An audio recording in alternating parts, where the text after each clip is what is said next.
It was raining and cold on Monday, and the temporary tents provided for the homeless 3 years ago were soaked. Many wonder why these people are homeless. Where do they come from, and why are they not returning to their families?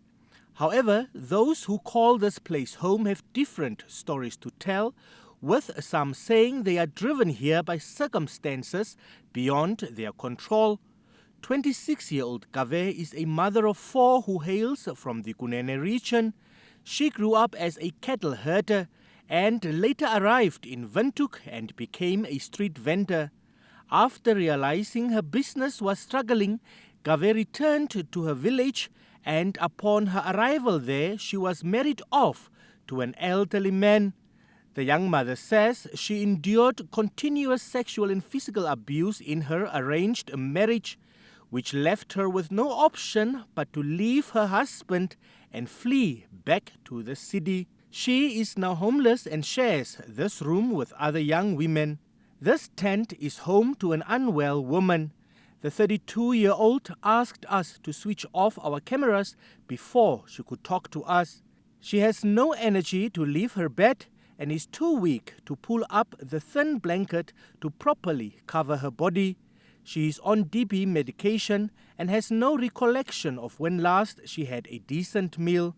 Sadly, her story, although slightly different from that of Kave, cannot be told, as the NBC News team understands that she needs time to rest. Janine Dickman spends a large portion of her day here with the homeless. During the outbreak of the COVID-19 pandemic, there were 22 volunteers placed here. However, this number has now reduced to only 4, and Dickman is one of them.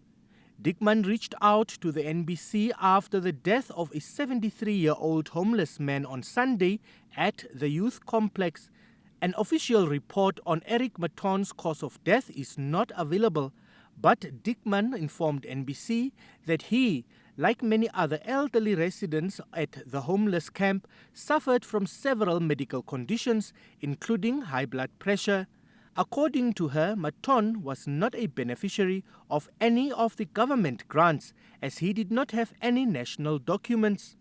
People are also getting cold, and they are not having anybody to do inspections, whereby we as caretakers also think, why does officials not come through?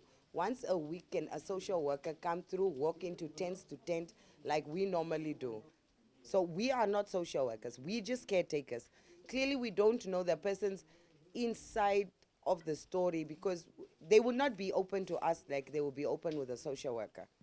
The homeless, who were initially provided with tents by corporates and government to occupy the sports field, have now moved into the once bustling International Youth Hostel. Some of those living here get grants from the state but have no place to call home. And Janine fears that it is just a matter of time before the group of homeless are given marching orders by the authorities. Emil Gamro Seibeb, NBC News, Windhoek.